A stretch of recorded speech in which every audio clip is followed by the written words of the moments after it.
I'm in Max. You are listening to Happy Jack's RPG Podcast. I'm in Max. Pursuing the RPG hobby with reckless abandon.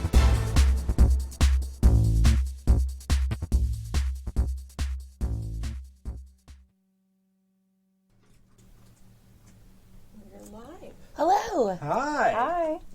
Welcome, everyone, to the first episode of Small Game Hunter. My name is Jim, and I'm accompanied by my co-host, Tomes, and our wonderful panel of players and guests. If you would introduce yourselves. Lori Roberts. Hi, Abria Iyengar. Hey, I am Mac Beauvais. Sorry, I'm also running She's also producing and running everything. So. Yes.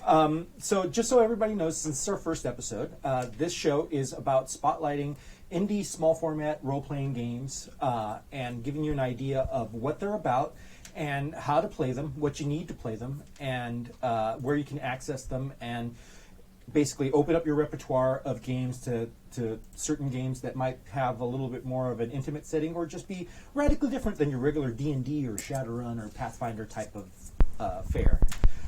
Today, we review a fantastic game about the drama of Impending Doom. Yay. A game that is simply about coming to grips with your own demise and creating a great story leading up to it. And literally the epic amount of drama that can come from just facing your own ultimate end.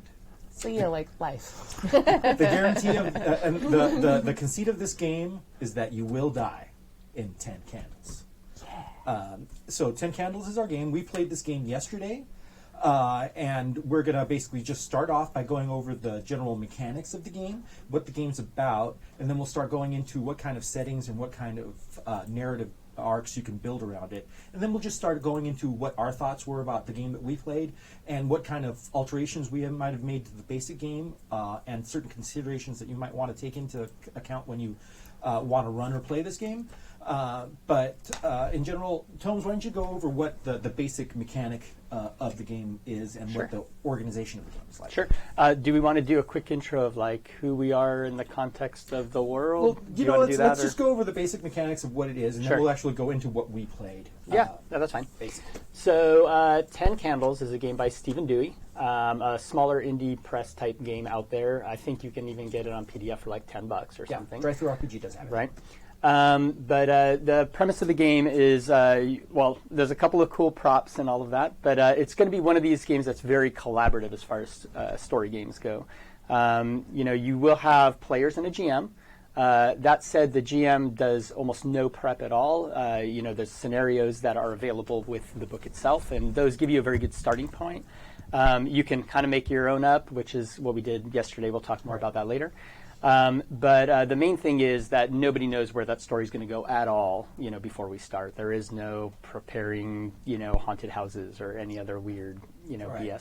BS. One thing that is a very big part of this game that, if you look into it, this is kind of some of the first stuff that people will pitch is you play with 10 literal candles. You play in a dark room. The candles start lit, and they slowly, one by one, go out. So by the time you're done, you should have a very dark, room. And the entire thing it sets very much like an ambiance to the game. And it parallels the premise of the game, which is that the world has gone dark in some weird way. We don't understand. The sun, stars, everything has gone dark. We still have our electricity for a few days, and then that starts to go out. And then they show up. And we don't really know who they are, but we know one thing, that they're scared of the light, and they're coming for you. So that's all you know. But you don't really know who they are. And again, every game is different. Every game you play, what they are, what their maybe weird powers are, the way they look, everything will be completely different. That element is the core that'll cross over into every single game, but every single game will be slightly different. Yeah. Because goals aren't really set, and the GM is as much a player as everybody else, in that they are just helping you make things up. This is an ultimate game of making shit up, which is really what you're doing as you go. Now, there are a couple of cool rituals in the game, and I think that's like a really important part of kind of setting that mood and tone. Part of that is, repetitive phrases that we're going to say at different times. There's going to be there's a very specific way that you're supposed to like light the candles, and you don't necessarily have to do it, but if you follow the rules, it kind of like helps set a mood, right? If you go into Joseph Campbell's explanation of what is important about ritual, and Yeah. really a lot of this game sort of is kind of like a Masonic ritual, Yeah. and it really does set the mood really well because you feel like you're cloistered in this dark room with all this stuff. It's really kind of neat. The rule set really does represent mood better than a lot of other games that I've played. Yeah. One other really cool element is the recording, which, by the way, you forgot to listen to. At the Oh, end. that's right. Oh, yeah. The recording is something you do like during character creation. We've created our characters, and we, as characters, we record a message to the world, right? And these can be, thoughts in your head. This could be you literally recording a message, whatever. But in the game, in the real world, we are passing around some kind of microphone. Everybody's got a phone nowadays, so it's usually pretty easy to have the equipment. And we each individually record a message.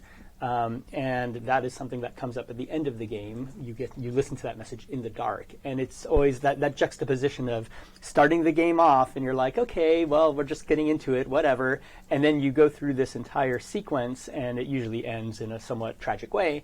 And then listening to that recording and kind of getting thrown back into a kind of different mindset and these poor characters who kind of didn't know what was coming. That's a pretty fantastic element as well. And that's not really a spoiler for anybody running the game. I mean, you need to kind of prepare for that. People playing the game, it's a thing that happens. I think the first time you play, you don't really know that's coming at the end, and that's kind of a nice little shock. Yeah, it adds a little bit of irony yeah. to the end. But also, one of the things that you guys discussed is that when you guys played before, you went into a separate room, did your recording, and left it completely secret. When Tome's Lori and I have played before, and I know when Tome runs it, he just like has everybody just do it.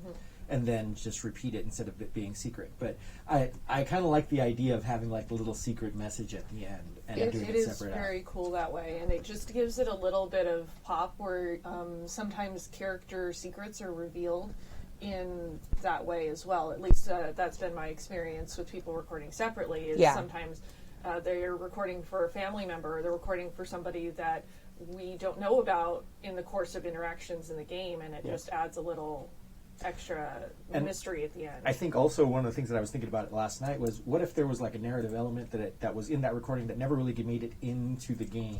I think that and happens then having a lot. that, and that happens a lot, and having that secret and having it being sort of a reveal at the end is actually kind of an exciting idea. No, I think that's great. I will say that's a personal preference, just because I think there's also a little bit of like gun shyness when you're like sitting around with a group. It's hard to like open up at the beginning of the game before you've like gotten into the mood. But like when you're by yourself and you're thinking about like your character's motivations, like now that you've kind of built it a little bit, like it's a really nice moment to like have your melodramatic moment in the corner and then sit there and like show. And I also the find group that who you maybe were. sometimes you're influenced by the person that recorded Yeah. before you, and maybe keeping it a little bit more clean and outside of those influences, because things tend to, when they go around the table, they tend to sort of like become more uniform. Yeah. And I'll bring this up later, but there's like when we talk about some of the other minutia, but tone is a big thing in this game. Absolutely. And I think that method of recording privately might be a little bit better on tone for what you want out of the game, because I've seen groups record and there's a little bit more of like the giggling and laughing in the background stuff. And when you hear that later on, if you're hearing it out of character, it kind of, it doesn't quite hit the tone as strongly as like maybe these little like silent kind of private messages. Because it's a very Blair Witch moment, right? Yeah. You're like just looking at the camera, you're crying. and it sort of does sort of simulate that part of a horror movie. I mean, this game does a horror movie so well in that, that it's a horror movie with only victims. Yeah. Well, I remember the first time I played with Tones, when we listened to that, it was so eerie. Just that flashback to the beginning when everything is still a little bit bright and shiny, but not quite. A little more innocent. But after we make those recordings, there's certain things that everybody has to write down to sort of make the character. Because making the character is really simple. Yeah. So, and that's another part of the game, right? Is the character generation is very, very simple. There's you have a vice and a virtue. You have some hope or dream you hope to accomplish, right? Then you have a brink, like when you're pushed to the edge. But other than these four things, like that's kind of all you need. Yeah, you put together a little concept, which is like a name or profession, a look, whatever. But that's it. You've done character generation, right? And very importantly, if you've played the game before, or as you play the game, these little traits that you have, these cards that have like these single words on them, they can be used mechanically in the game, right? So if you want to use optimistic or curious, or maybe some negative trait like addicted or something like that, when you use that in the scene, you burn that trait, right? We're playing literally with candles, and you should have a fireproof bowl. That's one of the ingredients of the game. And you actually physically burn these cards, right? And that's the way of taking advantage of the mechanics. And not only that, you don't set your own virtue and vice. Yeah, so and this is another thing we can talk about a little bit later, but there's the virtue and vice, these kind of like advantages and disadvantages. Those are things you write down, and then they immediately kind of get passed to other people. So people have these kind of random set of, traits for their character. And I've seen that go both ways. We can talk about it later, hacks to that. Yeah, and there were a couple of different methods for us to distribute those traits as well. But yeah. Right. I will say that after running the game, I've run it probably about, 8 or 9 times now. Definitely, even before I ran it the first time, I knew there was no way I wanted to run it with the book as a reference, because there's a lot of stuff going on there, and it's not a very complicated game, but like I said, there's a lot of rituals, and there's an advantage to following those. And having, no offense to Stephen Dewey, but that book is not easy to follow. I mean, it's sequential, which is great, but to try to reference anything in there, and there's no cheat sheet in it. So it's also dark. And yes. Let me consult, hold it over a candle. Hope you don't catch it on fire. Exactly. Well, or even you have a PDF, like opening that up, and then there's this bright light that kind of, again, affects the mood. And literally in every game I've played, I will have my cheat sheet, and I will take a candle and have to read it in the dark, but it helps, and it doesn't break the mood as much, right? Yeah. Even if I'm just doing that and kind of going meta for a second, that doesn't interrupt kind of the light and ambiance and that kind of thing. But I put together a 2-page thing which has all the basic rules, and it's just like a flow chart for me to follow. And I found that works really well, except for the one time where I got through the first page, and I'm like, okay, I know how this goes. And I just went through it and totally realized I was missing a major no! the establishing truths. I'd forgotten, and that's a huge part of the game.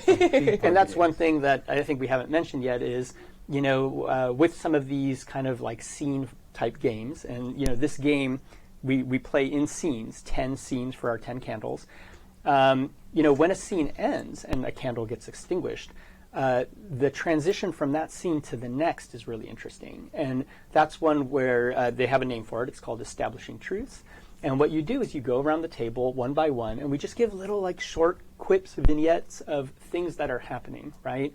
Like we find a car by the road, the trunk is full of guns, the car turns on, etc. And we're just kind of establishing additional fiction from the end of the last scene to the beginning of the next scene. Right. And the amount of fiction we get to establish starts out with kind of a lot. So we get, 9 rounds of this stuff, then 8 rounds, and 7 rounds. So basically what happens is that when somebody fails a roll, a light goes out. Yeah. And then that's when the scene ends and you go into establishing truths. And then you go around. The first truth is part of a ritual where you go, the world is dark.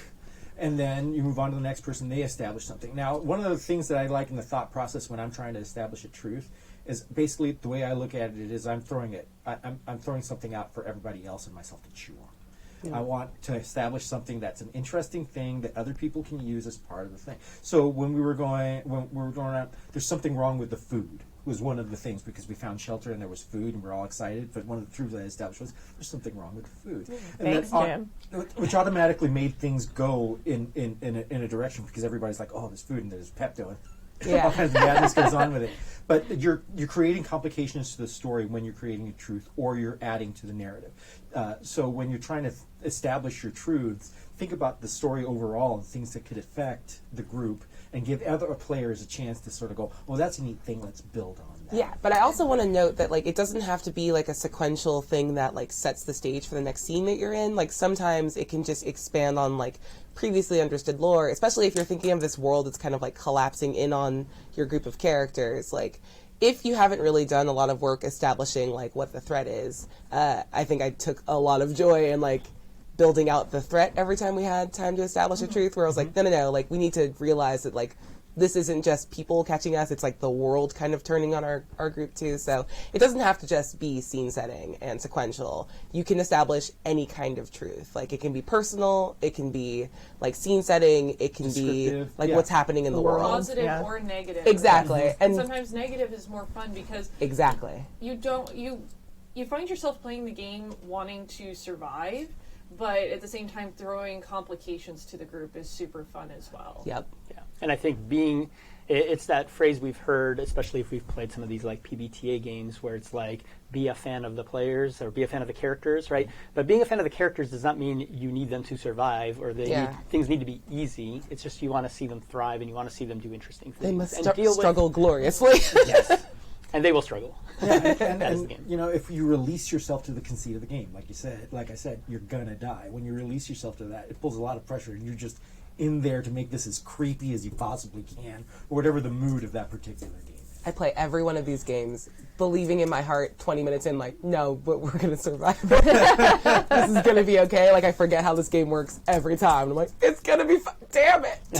So basically, someone fails a roll. So why do people make rolls, and how do we make rolls? So they call them conflict rolls, right? Because the roll is whenever there is a conflict. Now, conflict sometimes sounds like a very big, important thing, like especially if you're coming from some traditional RPGs, you're thinking of like, combat things, or like, I'm going to, do some kind of like large skill test or something like that, right? But here, conflict just means any kind of unknown, right? So, I mean, I've had people be like, oh yeah, I'm going to go open the door to that car. That's a conflict roll, right? Like, who knows what's going on in that car, right? I mean, it could be like the simplest, easiest thing, right? I'm going to check that shelf for supplies. That's a conflict roll, right? Because it can go exceedingly well or not. And one of the great things about this, and this game specifically, there's a lot of shared narrative authority, right? Mm-hmm. So the players also have a lot of, and they do use the word players and GM, within the game, but players and GMs both have very strong narrative authority at different times in the game. And so if a player succeeds a conflict roll, they may also gain narrative authority, right? And, they just need more successful dice than the GM, right? And if they do have that narrative authority, they get to determine how they succeed. So it's not just like, okay, you check the shelf, let's say Jim checks it and rolls the dice. It's not me telling Jim what's there. If he's got narrative authority, he tells me what's there. And if that's like, there's 3 AK-47s and all the ammo in the world, that's fine. I mean, we all know it's going to end that anyway. Yeah, right? So it's not really an issue if the players are, trying to like make themselves safe by getting the thing that they want. I just let them have the thing. Yeah. Like, eventually it'll probably cause more harm than good anyway. But they have control. And that may be a shift for people who are not used to playing games where there is that shared narrative authority. The GM is not in control of everything here. But one of the fantastic things about this game, if like all of us have played, is that shift in authority over the course of the game. So in the beginning of the game, the players have all the narrative authority. Yeah, they're it's a huge pendulum swing in this game. Yeah, they're going to almost always succeed. And when they succeed, they're going to tell you how, right? So they're going to get what they want, and they can narrate negative things. That happens. But usually in the beginning of the game, it's going to be somewhat positive, and there's going to be a good spin on it. And then over time, the player chances of getting authority kind of decrease, and the GM chances increase. And by the end of it, the GM is able to kind of narrate a lot of what's going on, right, in horrible ways. What is it about the mechanic that allows the game to do that? How do the dice work, and how does that happen? Yeah, and so there's like a dice pool thing going on here, right? And there's basically 10 dice. D6. They all one for each candle. And in the very beginning of the game, the GM has 0 of those dice, and all 10 candles are lit, so the players have all 10 of them. So whenever a player, does some kind of conflict roll, they roll all the dice, and if they get just 1 6, all you need is 1 6, then you succeed, and you get narrative control. You need more 6s than me. I've got 0 dice. I have 0 6s. You're going to get narrative control. So as long as you succeed, you're golden. Now, eventually, what's going to happen is this pool is going to shrink, because every time you roll a 1, those dice get put to the side for this scene. So your dice pool is kind of like slowly dwindling. And, when you roll no sixes, which will happen eventually, then you fail. And we'll go into like the trait burning later. Right. But if you fail, the scene ends, a candle gets blown out. We start going through the ritual. But in the next scene, now we have 9 candles. And that means that the players now have 9 dice, and the GM has 1 die. Every time there's a conflict roll, it's an opposed roll. The player rolls the dice, and the GM also rolls their die, or dice. And my goal as a GM is not to necessarily roll anything too specific. I just want to roll 6s if I can. If I roll no 6s, it doesn't matter. You're so gentle right now. You're like, yeah. I'm just a nice boy trying to kill your party. Starts that way. Yeah. It's very good. And I this like is important. I find it's very useful. And then babies die. That's what happens. And then pizza comes. But it doesn't matter if I succeed or not with my rolls. But if I do have as many or more 6s than the player does, then even though the player may succeed because they've got a 6 or more, if I've got more 6s, I get narrative authority. So the player succeeding is one aspect, right? If they get a 6, but if I get equal or more 6s, I get narrative authority on how they succeed. That doesn't mean I get to tell them they fail. They succeeded at what they were doing. Maybe they were looking on the shelf for equipment. They will find something, and it won't bite them, right? But I'm going to tell them what that is, right? So maybe it's not as great. Maybe it's even better than what they were expecting, depending on where I want to go with it. But I have control of the story at that point. And we just keep going. The scenes just continue to go until they fail one by one. And by the end of the game, the GM's got like 9 dice. The players have 1 generally, and that's how it kind of plays out. And I super appreciate that like there's 2 levels of like die reduction and probability like stunting within the group, because you lose dice with every one within the scene. So you can lose dice temporarily within the scene, but you also like lose dice across the game as you lose candles. So like it is this doubling down. Like you always feel the pressure of like the more we do in the world. Everything about this mechanic is about building tension. Yeah. And just like you said, there's 2 different ways for us to basically start losing our resources. Exactly. And that's the where you're going into the game. You're hunky-dory because you have all this stuff. And as you start going down, you start losing more and more resources, and things start looking darker and darker, and more candles start going out. And that's when you start really sort of shaking in your seat. But I super appreciate, along with this, I super appreciate that, like, this meta loss of resource, like, translates into, like, how you as the player think about your character and the world within the game. Like, it has an effect that, like, you feel this, like, fuck, okay, I want to do less because we have less dice, but then you feel that same desperation, like, it comes out as a character who's, like, I'm starting to feel like the analysis paralysis of like, what do we even do because the world is fucked? Like, it works on these like multiple levels, and it builds tension, like not only within like the 5 human beings right here playing the game, but like within the world. Like you can feel the effects the whole time, and that was one of like the big notes that I took. That I was like, oh man, I'm feeling 2 levels of stress right now. Yes. I hate this, I think, or I love it. I don't know yet. Well, one of the things that really strikes me about this game is the fact that it's when you're at the table, it's so enjoyable as a player and an observer. Yeah. Because watching other people come up with what they're doing is just as interesting to me as trying to contrive whatever I'm trying to figure out. Because it's almost, since even the GM is a player, everybody's a player, you feel almost like you're watching a movie that you're in a part of, which is what I like about role-playing games, and this game does it so well in giving you that feeling. Yeah. That you're watching this horror movie and this is going down and you can't freaking believe it, but you're in it and you're part of it as well. Yeah, to anyone that's like, oh, I'm going to go watch Black Mirror Bandersnatch, just play around at 10 fucking candles. That's all it is. Congratulations. And I mean, in some ways, that's a little similar to, we've seen other games that have come out in the past, like Dread, where you use the Jenga Tower, for example. And, if you haven't heard of that game, go look it up. Dread RPG, amazing. But again, there's this combination of how do we create some kind of tension outside of just the story. Whether that's physical tension or, again, even all this stuff we're talking about, keep in mind, we're in a dark room that's getting darker and darker. Yeah. So, like, playing on a coffin. There's levels of stuff. Which we do. Oh, yeah. Did I forget to mention? So good. You look up on the Instagram, I have film of it. It's so good. Awesome. But now, when you're making these rolls, there are ways for you to try to affect them by using your character's traits, which is what you use to make up your character, right? So when you're doing this on index cards and you're writing down these traits, and I believe that the normal way to do it is you write down a virtue and you write down a vice, and then you pass them to your left. Yeah, you pass one to the left, one to the right. And then, so everyone's getting this kind of random hodgepodge of virtues and vices. And from there, you create your concept. So now you know, okay, well, I'm clumsy and I'm, very smart, right, or whatever. So you have that combination, and then you kind of go from there. After that, you start creating those other two traits, right? And one is that, that kind of hope that you have, like what's going to give your character that hope during the session, right? And that could be finding a lost sibling. That could be like helping somebody out, or finding a cache of supplies. It could be anything, right?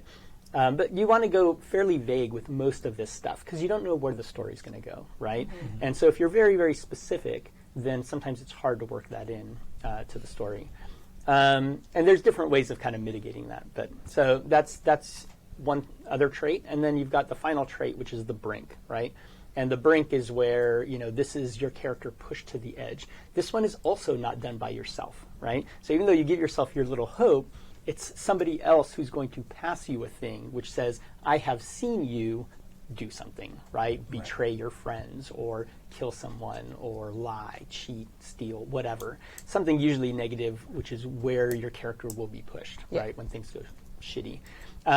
What's fantastic about that particular part of character generation is it's not just you giving it to the other player. That happens for most of the people. But one of the players is sitting to the GM's right, and they're going to be giving you a card which says, I have seen them, right? And they're going to establish something about who they are, some power or some element, that's positive. It's not a negative thing. It's not a weakness. There's only one weakness. They don't like light. That's all we know. Yeah. But this thing might be, I've seen them change size quickly or merge, to create things. That was your fault. Yeah, mine was the merge. I've had like lots of different, you'll get some element as the GM, and you'll try to work that into the game. And you don't have to be like super. One nice thing about this game is it's all about kind of this story that we're all collaboratively telling, and about the mood. You don't have to worry and bang yourself up about trying to get it perfect, right? Even yesterday, with that game, I didn't really use that perfectly as far as the way the way you wrote it. Yeah. But it really inspired me as far as some of the elements. And then once I started getting inspired and going down that path, and because of stuff that you guys had brought into the game, the way it was written, I kept kind of forgetting some of the important, some of the specific details. Just go with it, right? I mean, when a player's playing a character, sometimes there's something on their sheet, some character trait that they wrote, and they're like, whatever, but this is where the game's going. Yeah, exactly. So just do that. As a GM, you can do that as well. But I also, and I said that before in the regular Happy Jacks podcast, is one of the things that I really love about role-playing, especially when in a convention game or something where it's just handed random character and you're like, okay. I love the idea of putting these disparate elements together and making a creature out of it. Because, when I made Hank was a honky-tonkin' guitar and piano player in Branson, Missouri, which is where our game was set. And what I ended up getting was stubborn and handy. Which is so you. So we're okay, so I'm basically playing myself in a country western mode. We all in a way. And we all ended up randomly, because we didn't actually pass, we actually just randomly distributed them. Some of us got both of our own cards. Both their own cards. But they were fitting. And they were just fitting. It's okay, so I'm basically playing me. Yeah. But the fact that you get these basically three random elements and you only make up one, and then you're forced to put all four of those elements together to create a person. Yeah. To me, I love that creative activity. It makes me happy to how the hell am I going to put this jigsaw puzzle of something together? Okay, and then Hank comes out of that, which is great. Yeah. This them though I've played this 3 times, and this was the creepiest them. I like the school with the little thems. Yeah. It's so creepy. Yeah. I think I super appreciated the the poor imitation of human like speech. Yes. Like, that's so fun. And that wasn't something I brought in, right? I mean, like, again, the players are going to bring in a lot of stuff here, and that's what's so one of those elements is the change in narrative authority over the game. And so if you're a GM who's going into a game and you're worried about, improv, I'm used to preparing, and like I'm not an improvisational GM. I don't want to just have things out on the spot. I want to be prepared. This game is not going to necessarily support you from the perspective of the rules, but it will support you in how those rules transition the authority over the game. Because the players are telling you everything about what they're doing, what they want, what they're scared of, all this stuff in the beginning of the game. Every time they succeed, they're showing you what they want to see and how they are trying to prepare themselves, against whatever this threat is. So you actually have a lot of time to sit back and kind of prepare a little bit and slowly ramp up who they are and what's going on and what things these people might, as players, might find kind of disturbing or interesting or whatever. I personally love observing you while we're playing. Because you're just literally because the primary skill that you need to be a GM in this game is to listen. Yes. Yeah. And you sit there intently listening to whatever he says, and you can tell there's a little spark in your eye when something Yeah. comes in. Oh, I can use that. Okay. You learn to fear that, like, fuck. Oh, shit, what did I say? What did I do? And if you're not an improvisational GM, this is a really good game to work on your skills in that Yes, arena because absolutely. there's so much being built out by the players, and it gives you a good chance to strengthen that side of your skill set. Yeah. And actually, I think that just watching actual plays of this game might even just help you in that. And just observing other people bounce ideas off each other and play the kind of game where everybody's just sort of contributing within a narrative. Yeah. And all you have to do is you're like a sled dog team. You're just running along with the rest of the dogs, man. But you do have like the benefit of a lot of time and not a lot of things that you have to do during the course of a scene that like it does feel like you're not working in bullet time of like I have to come up with like 8 things in between like a question I'm being asked by a player and you're like, okay, you do this, I'm just gonna take some note. Okay, you don't want that? I'm gonna make 8 of those. Got it. Cool. Oh, is the candle out? Tight. My turn. Yeah. You jump in and do some cool shit. Yes. So many times when you're playing in a game, it's the players asking the GM, "Well, what does this look like?" And it's like, well, you tell me, what does it look like? Yeah, exactly. That's really nice. Yeah. And I think that's the thing that'll cause a lot of people to freak out because I've seen a lot of players that are not used to having that kind of narrative control just literally go into paralysis over it and get really, really scared about it. And the thing about it is once you play this game or games like this and things just end up kind of working out no matter what kind of stupid crap you do, it doesn't really matter. Don't put so much pressure on yourself because all you're trying to do is tell a story, and if you think that fits, just go with it and let other people play off it. It's a game of improvisation. It's a game of handing somebody else a gift of, well, we have a really, really bad food situation. What do you want to do with that? And just come up with what the next logical thing that might happen to your character, or even if it's illogical. Just don't be afraid of this. Yeah. It's okay. It's okay to be wrong in these kind of games. And actually, there is no wrong in these kind of games. So there's an article that I think Jason Morningstar wrote, and they have it on Gnome Stew or something. And it's got a couple of bullet points. I think the article is about safety, but there's a part of it which I know has been reiterated in a couple of games, and it's these kind of bullet points of how to approach some of these collaborative story games. And one of them is like, be kind. One of them is listen, right? Like these totally basic, like this is what you want to do to just easily have a good time. And one of the important ones is be obvious. It's not be creative. You don't need to be creative. And a lot of times people try to be creative and then it's like has the opposite effect. So like sometimes it's just being obvious, right? Like what would happen? What would I do in this case? You don't have to think of something funny or clever or weird or, something no one's ever seen before. Just do a thing. A lot of times that interplay between our different players, right, us as people, as soon as somebody throws something out there, like this has happened to me so many times in these games where I'll put something out there and to me it's like, this is a dumb throwaway idea. I don't know what to do. This. Mm-hmm. And then later on someone will be like, I loved it when you did that because then I did this. And they just kind of like it snowballs, right? There's the food idea, right? The food tastes weird. And that ended up like flavoring the entire scene. No yeah. pun intended. A lot of stuff, right? It was So- intended. The Get out of here. Yeah. Yeah, then there's also, you know, there are laws of improvisational comedy, and all of those laws kind of apply. Yes. You know, the whole yes and philosophy really applies to these type of games, where you want to go, okay, that's cool, yeah, that happens, and then this happens. So be open to everybody's ideas, and just try to. You don't have to try to jumpstart yourself. You can always just try to jumpstart yourself off of somebody else's little idea or one little kernel of something. Just look for inspiration, like you're sifting through rice for that one little black bead. Well, and it's a horror movie, so Yeah. you want to have your character be dumb and run up the stairs instead of out the front door. Have them do it. Like it Exactly. doesn't hurt to do that because they're going to die anyway. So you might as well just lean in. Yep. And you know, well, speaking of the queen of lean in, No idea what just you gonna go mean. lean into it. Yeah, you have to sort of. It is sort of like the more you commit to the game, and the more that you commit to adding ideas that make sense to the narrative, the more fun you're going to have, and the more fun other people are going to have off what you're doing.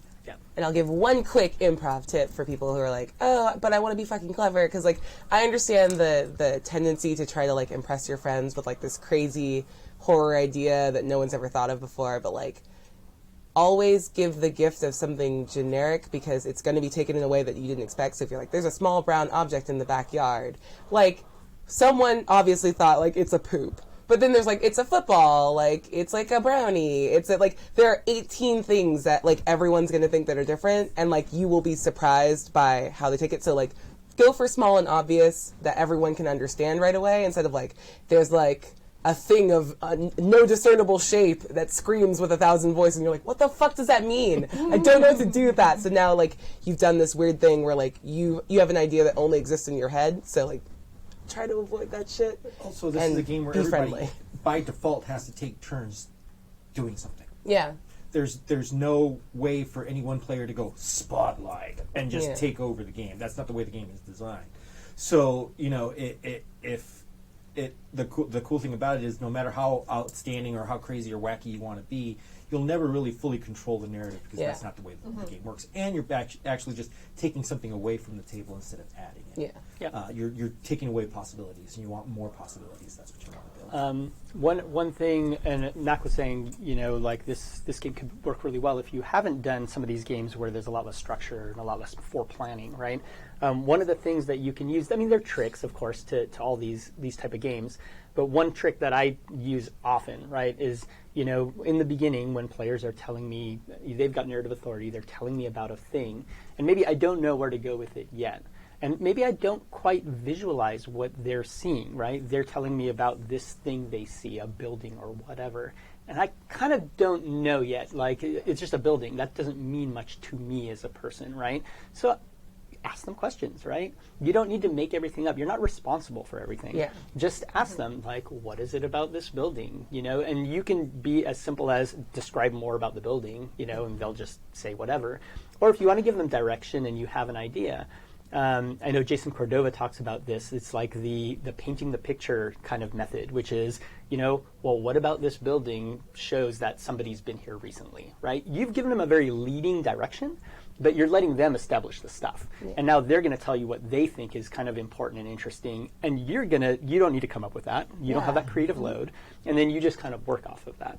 And that works really well. And it's also a good, like, you know, delay tactic if you're just like, I'm not sure what to do yet, but I'll let them blab a little bit. And it's like, it gives you that inspiration, you know, that unknown, right? Well, you know, the thing is, in every brushstroke that you add to a scene is just more fodder for the other players to work with and yourself. Yep. So, you know, nothing is superfluous and nothing is silly. You're just building this lattice work, and people will pick and choose what they want to use out of it. And one of the greatest surprises of it is that you'll never know what it is somebody else is going to pick and choose out of the things that you threw out there. Yeah. And be surprised. So out of the basic elements to play this game, what is it that we need? Of course, you need 10 candles. Yeah. And we had a thing about having actual burning candles and the LED candles. Which was awesome. Which actually had an actual effect in the way that we played the game. Yeah. Well, let me read you the list that they've got in the book itself, Absolutely. right? A dark room, 10 tea light candles or whatever, something to light them with, right? Make sure you got your lighter. This is a good list to have because you're invariably going to forget something, and you're not going to be happy. Or show up at Mac's place and not have Yeah. any of it. Anyway. And luckily, Mac had everything. Yep, Mac saved the day. That's very true. It was so good. Pack of index cards, markers, 10 six-sided dice, plus 1 die per player, right? So we didn't talk about the hope dice, but you can figure some of that out a little bit later. So you're going to need a little bit more than 10 dice. You're going to need a fireproof bowl, and you're going to want some kind of voice recorder. So most of us now have some kind of smartphone, right? And index cards. Right, the index cards. So those are the things you need. However, sometimes it's not just a matter of having the candles, sometimes it's a matter of your environment. So I've run this game many times at our local game convention, and they do not like having candles lit in the hotel. They've got Weird. little rules around they that. don't wanna set things on I've run fire. this up in PineCon, which is a game convention up in like the Big Bear area. They also don't like candles up there. So you may be in situations where, this would be thematically beautiful here, right? I've got a dark room. It's at a game convention. It's at a campground, right? But maybe I can't have candles. And if you want to be responsible and not do the thing, then you can get the little fake LED tea lights. A lot of them now, when you turn them on, they have little flickering things, and you kind of don't really see the difference. So thematically, it works really well for those situations. However, yesterday we were playing with real candles, which I haven't done many times, like only one other time before that. This is my first, and it was awesome. Yeah. It really played into it. But when a scene ends when a candle goes out, or you take the candle, like you fail the roll, you blow out a candle, and the scene ends, right? But if the candle goes out by itself, it also ends, right? Right. So if too much time goes by, I'm going to jump in here Yes, and please. say why Yes. Combs is an evil fucking genius. I was going to bring it up too. Yeah, right? Okay, we'll tell the story together then. But I just thought it was amazing that we were all right, whiskey break Yep. in the middle, between scenes, and Let's we get a ordered drink. food. Yes. Yeah. Pizza sounds great. And Tomes was so nice and gracious about just it. relax in the Sure, kitchen. let's It's have all good. lunch. Yeah, forgetting that the candles only last a couple hours, and we lost half of our candles during the game. Just randomly. ah, shit, they're just going out, Tom! No, seriously, 3 of the candles just went out on their own Yes. just because they ran out of fuel, and we had to stop the scene. Yep. We had to establish troops and go through the ritual and move along. We had one candle go out during establishing truth. Yes. Another candle died. Yeah. So we immediately went into what do you try to do? Okay, that fails. Yeah, And At the very end, I'm trying to worked burn the great. thing for my very last trait, and the candle's Candle's just flickering. gone out. Yeah. I'm just trying to get a little nothing. And I'm like, if no! there was any more emblematic moment of I have one last thing I can. No, fuck you. Little wisp Game is of over. smoke. Yeah, just I'm so I sorry. have one more kernel of will, but not the fuel to light it. No! Yeah, so using the different types of props you use actually have Yeah. a pretty direct effect on the game, which is kind of neat. Yeah. I will say one important thing to know if you're running this game is timing snowballs really fast. So we had an extremely long first and second yes. scene, and that'll happen sometimes. And part of it is we tweaked a little bit the when you can burn different trait thing, which we'll talk about in a second, and that helped extend the scene. But half the game almost was the first scene.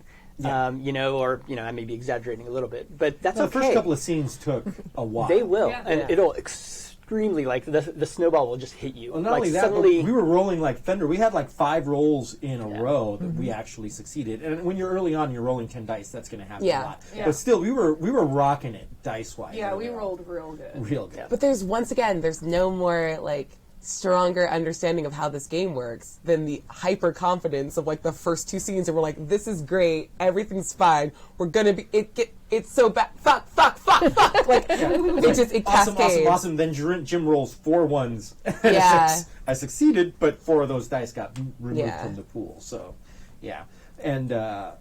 And let's go into how we use the traits to modify the rolls. yeah. So within the context of the actual rules, it says that you put the brink at the bottom. That's when you get desperate, and then you've got the other 3 traits stacked on top in any order you want as a player. And it implies that you have to go through them in that order, right? Now, the problem is we don't know where the story's going to go, and so you kind of don't know which of these traits will come up that'll be narratively relevant. So although I kind of tried to follow that rule the first time I played, I found that a lot of people didn't get to use their traits and kind of play into it, and it didn't feel satisfying, right? Yeah. So since that time, every game I've played, I put the brink on the bottom, but all 3 other cards, all 3 other traits are up there on top, and you can burn them in whatever order you want. Now, that does impact the game, and it makes it a little bit kind of like slower, and the players will be more successful at tasks in the beginning. But the huge advantage is they get to play into those characteristics, right? And so we got to see that. Like, people were burning their traits very quickly and getting to role play their characters in the way that they've been built. Yeah. And I think it was more so in yesterday's game than I've seen in prior games as well. Like, a lot of those came up. And I mean, you guys can tell me if that felt satisfying, like as far as like I love characters. it so much. Definitely. Yeah, that works out so much better because there's been a lot of times, especially with it being random, sometimes you get a trait and you just can't use it and you've stacked them the wrong way and then you don't get to do anything. And let's face it, setting shit on fire is fun. It's so fun. It's really satisfying to burn those fucking traits. Yes, it is. Yeah. It's very satisfying for your character to be your character and do something that's character centric that advances the plot. Yeah. And it's always rewarding in no matter what game you play. And it's even more frustrating when you have those tools in your hand, you can use them, but you can't access them. Yeah. That is just so frustrating when I'm ever playing a role-playing game. When I got this cool thing, but there's some mechanic BS that's not letting me use it, even though it doesn't really make sense in the story-wise. Yeah. So I think that's a solid modification, but you have to be aware of like what the impact of that is going to be. Yeah, it will make the game go longer from in the beginning. Yes. Yeah. We had the But longest your players also get cocky and use their traits earlier, and then they don't have them to use in the later Exactly. spots. That's right. It helps establish the tone because all of a sudden you're like, I'm running out of things to do and burn. Yeah, but when you only got 2 dice left, it doesn't matter what you're burning. The odds are still stacked so far. Fair enough. Yeah. Yeah. Another thing that I think is useful to do, which we didn't do yesterday, that's my failing, is we didn't really do like the safety conversation in the beginning with like an X card or something like that. And I think the rules, maybe he points at a thing. I'm trying to remember. I haven't looked at the book in a while. But yeah, at a minimum, use like an X card. I know everyone here is familiar with it. You still always want to kind of review it. I didn't. Bad me. But, you do want to go over something like that. Maybe Lines and Veils is a really good one for games like this when you're playing horror games and people do know if they've got like certain triggers. It's nice to avoid those triggers, right? So, there's different ways of doing that. You can go online and look up Lines and Veils RPG or whatever, or any of these tools. But one of the nice things that I've seen people do recently, and especially at a con, where you may be playing with people who don't know each other and are not that comfortable with each other and saying what their thing is doing it kind of anonymously, where you pass cards around, have everybody write if they've got any lines or veils, like lines they are not willing to cross and have in the game at all, or veils are like, okay, maybe it can come up, but it won't be in the foreground. And they will pass that back to you, and then you as a GM can just read it and just be like, these are our lines and veils. And that way nobody feels like, oh, well, I'm spotlighted, I'm responsible for this thing, whatever, right? Obviously, if you have a line about, like, any kind of, like, generic horror or darkness, like, this is not going to be a Don't game. be afraid of the dark. But, yeah, and I mean, in general, like, things will go bad in this game. But if you have a line which is like, I don't like violence against children or animals or something, that's pretty easy to avoid. Yeah. And you could still have all the flexibility in the world. If you can. So yeah, that's something. Another thing is tone, right? And like, so I have my methods of kind of trying to establish tone, and we've talked a little bit about it, like, just be relaxed and chill. You monster. Everything's fine. And it kind of lures everybody into a relaxed state, which is great, because then later when the story goes in a certain way, it kind of plays off of that, right? And I think, even in one of the Happy Jacks podcasts, I don't think I realized I was doing it so much. And, like the first time I ran it at the con, part of it is just like I'm nervous. And I'm like, okay, well, I'm not going to tell people to shut the fuck up or whatever. I'm just going to, just kind of wait. And then, we'll keep going and whatever. And it worked out really, really well because everyone was like, yeah, I just got lured into this like sense of like calmness. And it really helps, right? But I have had one game, which was up in, that con in the Name names. Jackson. I didn't say it. Anyways, so we were in this room, and, this one woman was great. She was, like, totally bought in and, like, into the game. These two guys were a little bit more, like, kind of, they're doing the jokey, chit-chatty stuff, and that's okay, but I'm not talking about the way you guys were doing it. Like Yours were in character. No, they were doing, like I was in the middle of a scene where she's spotlighted, and they were doing some like meta chit chat stuff, and so it was like a little bit on the kind of like rude, not very like not very socially aware side, and I had to stop the game and be like, actually, right now we're going to I did that thing, which I'm not a very big conflict guy. That's not really my jam. But, it was ruining the game for me. It was ruining the game for her, I can tell, And afterwards we had a talk and, separately. And she had said, she really appreciated it. She felt like she wouldn't be able to do a thing like that, even as a GM, because she runs a lot of games as well. And it's one of those things you have to learn how to do and learn how you can do it comfortably, for the situation you're in and your personality. But it's worth attempting to do that.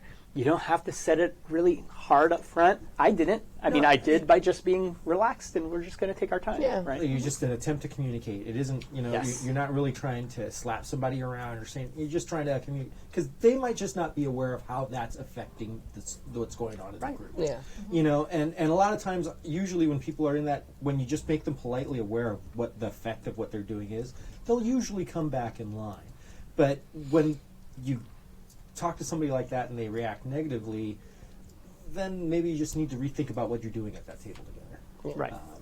And because people like that are just going to be toxic, and they're not going to allow anybody else to have fun. And it's hard at a game con, right? And especially so if you're going into a situation where you don't know the players, right? I mean, a lot of people play this intimately in a room, a dark room, with people they know. So, maybe they kind of know what they're getting into and what the table culture is. But you're going to a game convention and doing it, I don't know who I'm going to get. So it might be worth having a little bit of that tone conversation in the beginning. I like that. And setting the idea that, hey, all of our characters are going to die. This is going to be tragic. Some people, it takes a minute for their mind to wrap around that, or maybe they can't. Like, why am I even playing if it's going to end, with me dying, right? And, it's life training. Yeah. But, those are things worth talking about.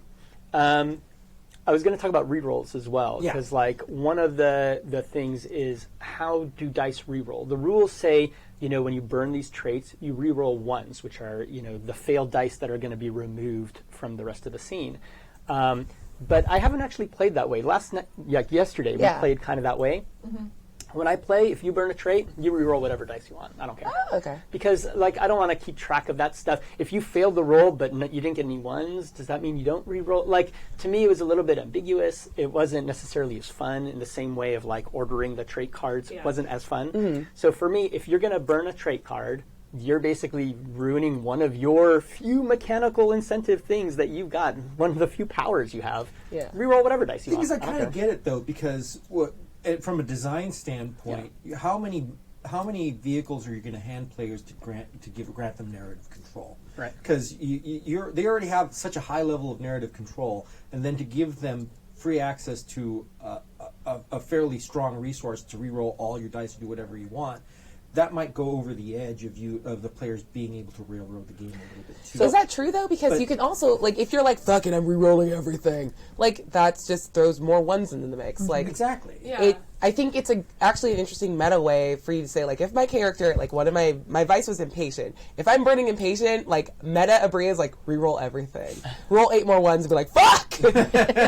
Oh no, hubris. And that's happened. Having tried it both ways, I think that giving the players as much as they want is fine. It depends on the table too. It doesn't really hurt anything because at the end you're still going to die. Exactly. So you can come up with and the army showed up and they brought tanks. Doesn't fucking matter. Yeah. Oh, it's great, especially when the army turns on them. Yeah, right. Oh, we need bait. The first game that I played in, we actually made it to a military base, and shit still went bad. It was a logical thing for our characters to go after, but it ultimately didn't save us because that's not how the game works. Yeah. Right. So give them control, and it doesn't really hurt anything. The only thing that super applies is having the brink as the last thing. I think that's really the only thing that really is super important because, your breaking point should come towards the end of the story For sure. and not at the beginning. Everything else, I think, is just whatever. Yeah. And so these are things you can kind of play with and tweak as far as the rules. I wouldn't worry about being super married strictly to the rule set. I think the main thing is kind of those things we established, the ritual nature of it, all of that kind of plays into really cool elements that you want at the table. Some of the minutiae around the rules, you can tweak it according to your preferences or whatever. Maybe just know the impact, right? Like we knew that, okay, this may extend the play a little bit. If I've only got 3 hours to run this game, maybe I won't add these kind of like quick the hero elements. die can extend play towards the end. Right. Because the way that the hero die works is that if you use your not the inspiration, your hope, and you succeed in that roll, you get a die, and then you get to roll that die whenever you roll dice. It never goes away. So when you're down to 1 or 2 dice at the end, and you have that hero die, that third die comes in so freaking handy. The thing about it is that makes you think twice about when you're going to use your hope. Yeah. If you use your hope a little bit earlier on when you have a few dice and you guarantee that you're probably going to get a success and you're going to get that hero die, that's the sort of way to meta the game a little bit. Yeah. Right. But if you're just using your hope towards the end because you think it's more thematically appropriate and you only have the 1 die and you're hoping for that 6, that probably is not likely. But still, it makes it for a good story element that you're throwing your hope out before you get swallowed by whatever the evil is. And mechanically within the game, the card is called the moment. That's the moment your character finds hope. And that die is called the hope die, right? So, Hank was the only one to succeed at that. Yes, because I did Yesterday. it when we still had 5 dice. I'm going to do it now. It's mathematically speaking. I'm already at a disadvantage. But yeah, and my whole thing was to inspire somebody with my music. Since my guy was, and he always had his guitar on his back, so literally, she brought in her Guitar Hero guitar. Which is awesome. I put Hank Williams on my phone and started playing the guitar with Hank Williams playing. It was just so It was very great. good. It was just I'm going to super fun. return to that in a minute because I'm going to talk about 16 Candles later, and we'll Okay. see how music plays a huge part. But that felt so good. That like hearing that track. And, while that scene was progressing and just hearing it in the background and, like, imagining the movie version, like, darkness, desperation, but this kind of, like the song itself was, there was, like, this element of, like, yes, we're human, so we're going to make it. And it was great. beautiful. So the one thing that I don't know how to do with this game is play it online. And I play a lot of online games, and that's one of the hardest transitions, I think, to make. Because obviously you're playing on a computer, you've got people in different rooms. Right? Yeah. I'm not talking about, like, streaming it in a room. Right. You can do that. Yeah. But, like, playing it online with online friends is hard. I think you're just going to have to make some sacrifices. Like, yep, we have these icons, which are our candles. So we can mechanically still feel some of that tension and the change in narrative control and all that stuff. You might have to sacrifice some of the darkness or kind of like play with it a little bit. Yeah. You're already going to have the light from the screen kind of be a thing, but if you're all playing in dark rooms, maybe I'm that's so close this enough, close to right? just authoring a website that just allows you to play 10 candles. Feel Not is so that I- important. So. Yeah, no, good. You're good. Just it feels really important in this, the tension and building that, and you may not necessarily get that online. Yeah. Okay, I think we're just on the same page on this side. We're like, all right, I'm all for like online versions of games. I have a very strong feeling that this is not one that you play remotely because like the ritual and the intimacy of it are the things that establish the tone, and I don't think this game is interesting without the tone that it like lives by. Yeah. And whether like I haven't played 16 Candles yet, so like I still feel like the tone established is the important thing in this game. It doesn't necessarily have to be horror, but if you're playing the 10 Candles version of this, like I don't see like the translation and the successful translation of this unless there's like a story you really desperately want to tell with your friends that are all over the place. But then it's not It'll about suffer. Yeah. So playing this online will suffer some, like it just won't be as great an experience, I think. But some people just don't have that option, right? Yeah, and if you that's true. don't, you can get away with playing this online. I mean, it still does a lot of things with its rituals and with the recording, which you could probably get away with doing in some way. Yeah. All that kind of stuff. Yeah, you don't have the candles, but even the LED candles, like I found those work really well in person, even though people thought, oh, okay, well, that wouldn't be as good a game. Sure, but sometimes you don't have a choice. Yeah, And so you can probably do it. If you do, I'd be interested to hear how it goes. I haven't tried that yet. So that's the like one element. Should we talk about hacks of the game? Yes, please. So, friend of the podcast, Chris Gray, Emmy award-winning game designer, Chris Gray, for Happiest Apocalypse on Earth. This, and by the way, I think the Gauntlet podcast just put out their like best of 2018, where it's like a bunch of listeners will send in like audio clips of like, what was your favorite game? Chris's favorite game of 2018 was 10 Candles. Oh, shit. Which he Okay. played many times. Cool. One of the jokes he made earlier in the year, maybe it was at the end of last year or something, was, oh, we should play a game which is called 16 Candles, which is kind of like the John Hughes movie where we'll flip the mechanics. So we start with all the candles dark and everything's desperate and bad and you get nothing of what you want. And by the end of the movie or game, all the candles are lit and you're getting whatever you want, right? That's so it super changes cute. that narrative authority. Yeah. Right? And, you know, it was kind of like his little joke. And me and Kurt Potts, for example, were just like, yes, run this game. And he was like, oh, I don't know. And he put it out there on Twitter, and Stephen Dewey's on there, and he's like, Chris, no. And he's like, no, Chris, no. Like, he was not a fan of that idea. But me and Kurt kept pushing him, and he did run it at one of the last Strategicons. I think in August, right? Gateway.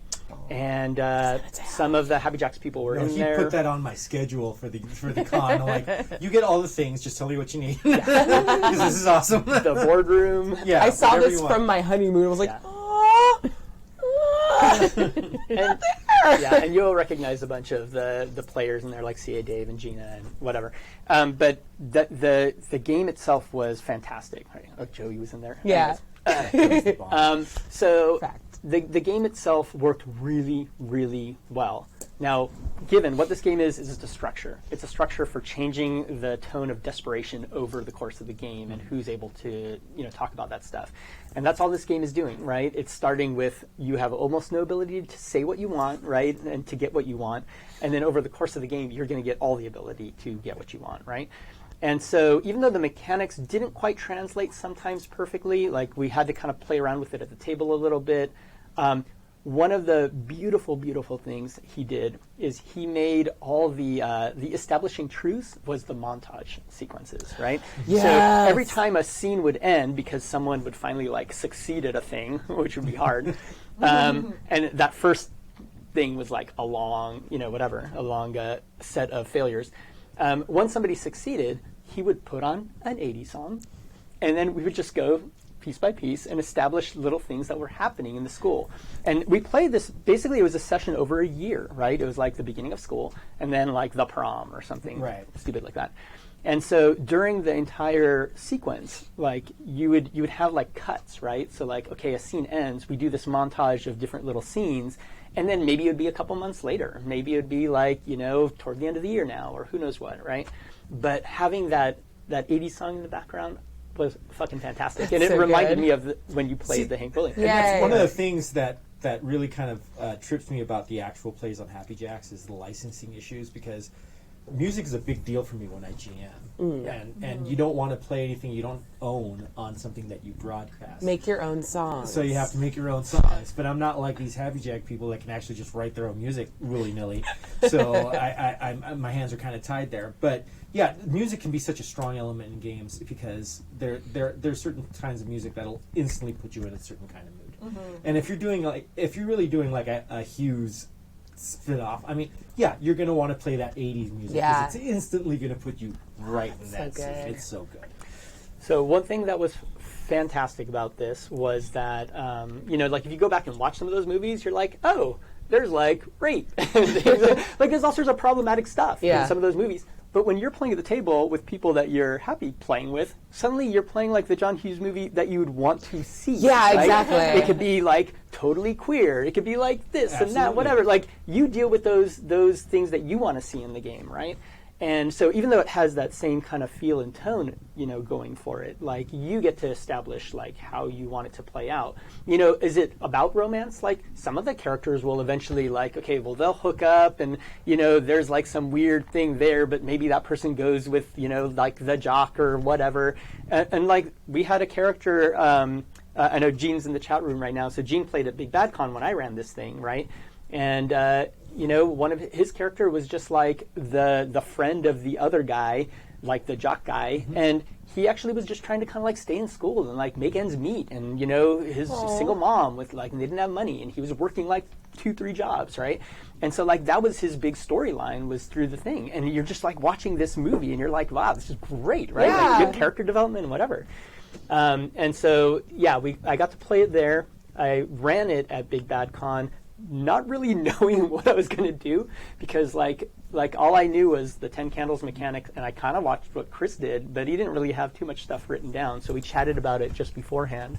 One thing that didn't work well was 16 candles is a lot of fucking candles. That is so many candles. 16 candles took a long time, and so we kind of changed it up, or I changed it up to do like 10 candles in the middle, and then I passed out candles to each person. So instead of a hope die being like you get a die, it's more like, you know, when you burn your little like, yes, this is my moment thing, you turn on your candle, and that was kind of like an ending piece. Okay, I like right? that. That's a good way Right. to get Really to that sweet. And number. what was cool was there was 5 players, right? And I had an additional candle as the GM, and I had played kind of like an NPC, which ended up being kind of like Chris Gray as the teacher, you know, and you know, it was kind of like the teacher who was kind of in their shit in the beginning of the movie, but by the end of the movie, there's that point of redemption, right? Yeah. So I got to redeem, like, Yay!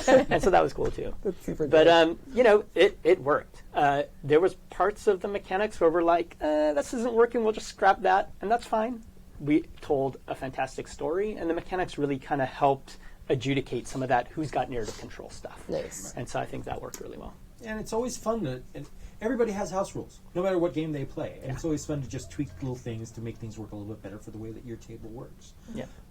But is there anything? We're running low on time. Yeah. So is there anything else anybody else wants to mention about our experience or about the game? No, I think I've got all of mine. Oh, I will say one other thing. I know the game comes with like there's appendices in there. There's an appendix 1, which is a bunch of little, you know, couple paragraph scenarios, you know, starting points that I think Stephen came up with for the game. And then there's like a module or appendix 2, which is like these contributed ones that were part of like stretch goals or other friends who contributed some. And I've played a little bit of both. I would say a really great one to start with. Let me see what the name of it is. But you're basically like, well, there's one called The Bunker, which is kind of awesome. There's The Last Boat, you know, where you're like this like cruise ship, all sorts of stuff like that. But I think here, Light in the Dark is one of my favorites, because that one, you're a bunch of civilians, but you know you're there to go into a town, try to get people to a rendezvous point. You've been outfitted with some equipment from like the military or what passes for the military now. So you're starting with a car with a floodlight. You've all got guns, but you're not soldiers. But you know, like you're kind of set, right? Yeah. So that's a starting point where the players and the characters feel powerful, and I kind of found that worked really well, right? Nice. Because they start with all this stuff, and then you just as time goes on, like And the discussion we had at the beginning, because we went a whole different way of going, where do we want to do this? Yeah. And it was just completely random. And here we are in a room with a cop and says, we're in a mortuary. Of course we are. Okay. Yeah. So, you know, that actual actually... In the Midwest. In Yeah. the Midwest. Like, we're in the Midwest. Branson, Like, Missouri. And fucking Branson. But really all you need to do is set up where you're at, why are you there, and how bad is it outside of where you are. Yeah. You establish those 3 simple things and you can play anywhere. I mean, I was like, you can play. I was like, we're at the West Covina Mall, and we're close to closing. Things falling apart, and there's only 8 of us. You know that it could be anywhere or anything. Yes. So you can let your imagination completely go wild. Yeah. yeah. The one thing I'll say with that is that element of, you know, where you're at and all that. And especially important is, why are things desperate now? Yeah. Because like you want them to start on that foot of, we've got to do something. We ran right? out of casserole. Yeah. Yeah. Ran out of Yeah. tuna casserole. I will say that I've done that 2 or 3 times now, and the last time I did it before our game was at PineCon. We're in this cabin, and you know we discussed some of these options, but we were like, you know, why don't we just start in this cabin? And I did the same thing that we did yesterday, right? We kind of pulled around and had little bits from everybody, and it ended up being like the destination wedding at this campground we're at now, Yay. right? And you know, we gosh. started in this room, this cabin that we are now. But you know, who are we and whatever, that all just came to play. The best part was halfway through the game, we took a break and went down to the lodge, and we were retracing the steps of the characters that were in the God, game. that's so good. And it just felt really weird and eerie. Middle of the Nice. night, dark. You know, we had little flashlights. And It feels very important. Yeah. one other last thing, I forgot about this. This is one thing to prepare for as a GM. That establishing truths part, like normally the players will yes. kind of like, Yes. you know, add some elements, and then you'll get to a new place, and then you just start the next scene, right? I have had it go very weird and quickly sometimes, like where that cabin game, like I thought we would be up in these campground in the mountains the whole game. No, the first establishing truth phase, they're like, we drive down to the valley. We find an airport, like a small airport. I mean, they had a pilot in their crew. They found a little like twin engine, Or something. Yeah. So suddenly we're going to Catalina Island eventually. Roll with it. Like it was fantastic. Like Nice. I wasn't prepared for it getting out of that kind of like dark space. Yeah. But we just explored other dark spaces. Cool. One of the destination is not even a problem, it's the journey all the way. Yes. Definitely. Yes. Well, with that being said, I think we're out of time. Thank you so much for joining us. We'll be back next month. We'll be doing basically pretty much every last Sunday of the month with this Perfect. show. So keep tuned, and we'll be putting stuff up on the forums, let you know. And if you have any suggestions of any cool indie games that you might want to have reviewed, Yes, please please. go ahead and come on to happyjacks.org/forum and tell us what you would like. Or you can just tweet me at +10toAwesome or Tomes at what's your T. Grants. Tigran. I'm sure you can spell that. At Twitter. So yeah, but you'll see it on here on the screen, so don't worry about it. So get a hold of us. Let us know what you would like us to review, and we'll try to work on it for you. Okay. Okay. Yay. Bye.